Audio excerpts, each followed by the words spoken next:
रंगों का त्योहार होली इस वर्ष 24 और 25 मार्च को मनाया जा रहा है। पहले दिन होलिका दहन और दूसरे दिन रंगों के साथ होली खेली जाएगी। इस दिन पूरे देश में धूमधाम और हर्षोल्लास से होली खेली जाती है। होली के त्योहार की विभिन्न जगहों पर अलग अलग परंपरा और प्रथाएं हैं। कहीं फूलों की होली खेली जाती है तो कहीं चिता भस्म की होली, वहीं एक लठमार होली भी काफी मशहूर है। लेकिन आज हम आपको बताएंगे उत्तर प्रदेश की अलग अलग जगहों की जहां अनोखे तरीके से होली खेली जाती है। जैसे कहीं जूतम पैजार होली होती है, कहीं होली में रामलीला होती है, तो कहीं 8 दिन होली खत्म ही नहीं होती।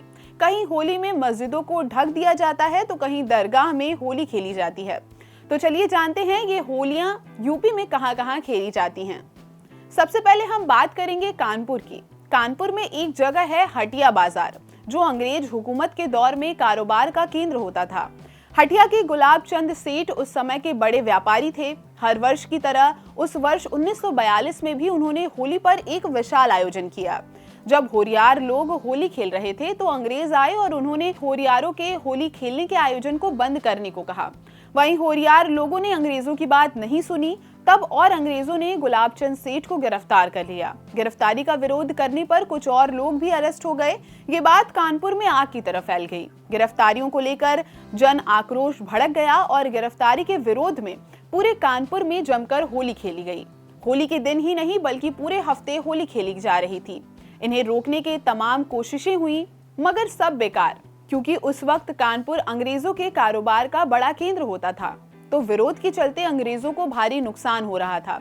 बात इंग्लैंड में बैठे अंग्रेजी हुकूमत की सिरमौर रानी विक्टोरिया तक पहुंची। उन्होंने कैदियों को रिहा करने का आदेश दिया। 8 दिन बाद अनुराधा नक्षत्र यानी गंगा मेला के दिन सारे कैदियों को रिहा किया गया। तब से ही कानपुर के लोग इस हफ्ते को त्योहार के रूप में मानते हैं।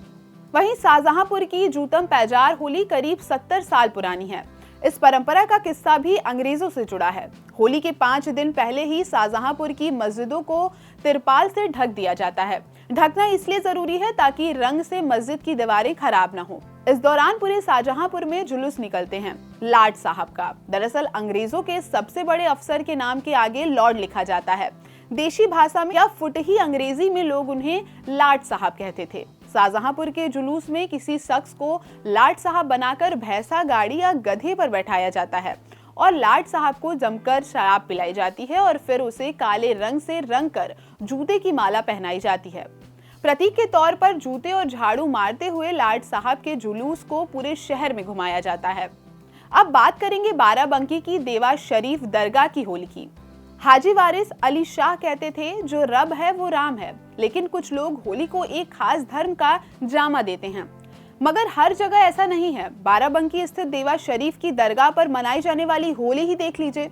इस दिन यहाँ देश के हर कोने से ही नहीं बल्कि पाकिस्तान से भी लोग होली मनाने के लिए जुटते हैं। हाजी वारिस अली शाह की दरगाह पर होली गंगा जमुनी तहजीब के साथ आपसी भाईचारे की एक बड़ी मिसाल पेश करती है। करीब पिछले 100 साल से ज्यादा समय से यहाँ होली के दिन रंग गुलाल खेलने की परंपरा चली आ रही है। संत वारिस अली शाह अपने हिंदू शिष्यों के साथ यहाँ होली के दिन होली खेलकर सूफी परंपरा का इजहार किया करते थे। तभी से यहाँ हर साल होली खेली जाती है। वही बात होली की हो रही हो और हम आपको बोलें कि होली पर भी रामलीला खेली जाती है तो शायद आपको विश्वास ना हो। तो आपको बता दें, बरेली में साल 1961 से यानी 162 साल से होली पर रामलीला की परंपरा चली आ रही है।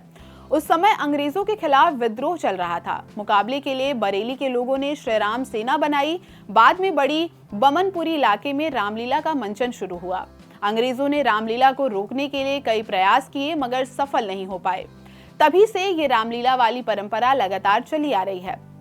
फाल्गुन पूर्णिमा के दिन राम बारात की झांकी निकाली जाती है।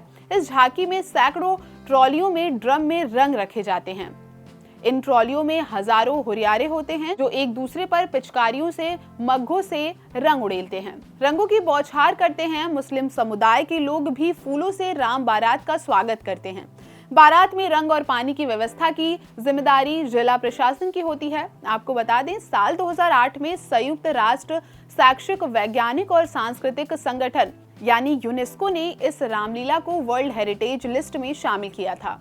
तो आज के इस कार्यक्रम में बस इतना ही। मिलते हैं कुछ नई जानकारियों के साथ, तब तक मुझे दीजिए इजाजत। नमस्कार।